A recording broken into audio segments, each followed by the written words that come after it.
আচ্ছা, তো একটা বিষয় আসলে শেয়ার করতে চাই, সেটা হচ্ছে যে আমরা বাংলাদেশের প্রেক্ষাপট থেকে বাংলাদেশে যদিও আমাদের লেবার ল আসলে ফলো করা হয় না চাকরির ক্ষেত্রে, প্রাইভেট জবের ক্ষেত্রে।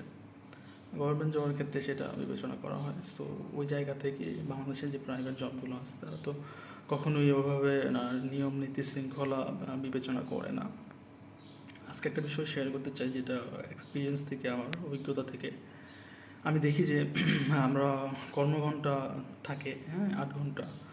সো ওই জায়গা থেকে কখনো কোনো এমপ্লয়ি যদি 8 ঘন্টার অধিক সময় কাজ করে, 9 ঘন্টা 10 ঘন্টা অফিস করে, যখন কাজের চাপ বেশি থাকে সেক্ষেত্রে কিন্তু তাদেরকে ওভারটাইম পে করা হয় না। প্রাইভেট জবগুলোতে অনেক অফিস আছে, হ্যাঁ।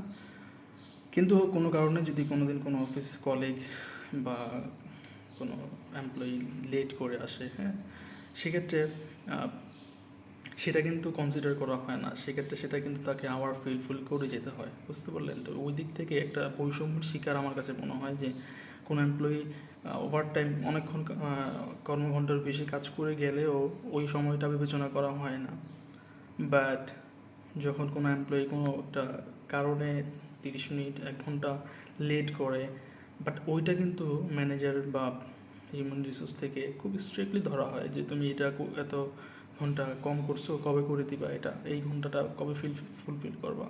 ওই জায়গা থেকে একটা ব্যাপার আসে যে আমাদের দেশে আসলে ওভাবে মানে মেনটেন করা হয় না। সো এটা আসলে নৈতিকতার বিপর্যয় বলবো আমি। এটা আমাদের সবারই মানা উচিত যে কোনো এমপ্লয়ি যখন বেশি আওয়ার্স করবে তখন সেটাকে যেন আমরা বিবেচনায় রাখি এবং